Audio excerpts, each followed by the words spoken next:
Alright, so on the 1st of May 1926, Ford factory workers get a 40-hour work week.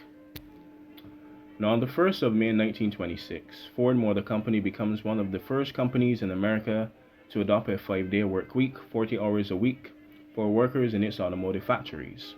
The policy would have been extended to Ford office workers the following August as well in 1926. Henry Ford's Detroit-based automobile company had broken ground in its labor policies before.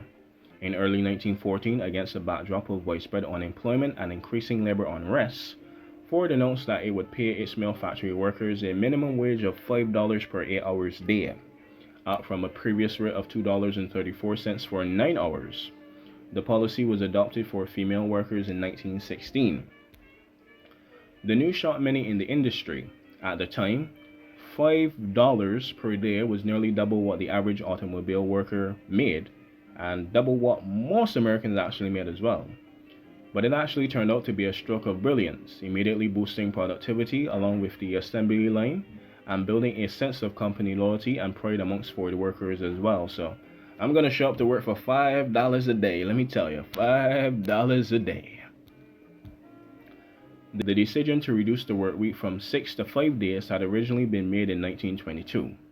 According to an article published in the New York Times that March, Edsel Ford, Henry Ford's son, and the company's president, so Nepo baby, explained that every man needs more than 1 day a week for rest and recreation. The Ford Company always has sought to promote an ideal home life for its employees. We believe that in order to live properly, every man must have more time to spend with his family.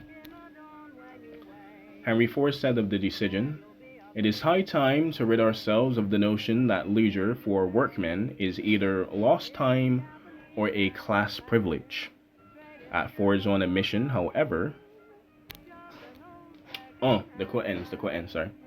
At Ford's own admission, however, the 5-day work week was also instituted in order to increase productivity as well.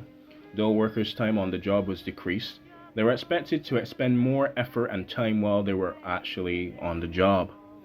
Manufacturers all over the country and soon over the world soon followed Ford's lead, and the Monday to Friday grind or work week became standard practice throughout the Western Hemisphere and even in some socialist countries. But on the 1st of May 1926, are the great and glorious workers' rights activist Henry Ford. And there is actually a little myth behind this as well. I don't know how true it is, but actually Ford actually gave the 5-day work week so people could actually get more time to drive their cars, and that's why he instituted the $5 per 8 hours as well. So interesting. I think a car was what, $120 or like $80, something like that. So by giving people $5 a week, $5 a week in a year, you could pretty much get a Ford car, and then you have like the weekend to drive it. So interesting. But I mean, brand loyalty, you work there already. If I make the car, why can't I drive a car? You know?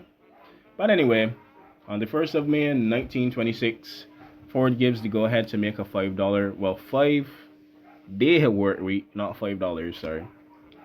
Yeah. And with that, the dogs are barking. And did you know that?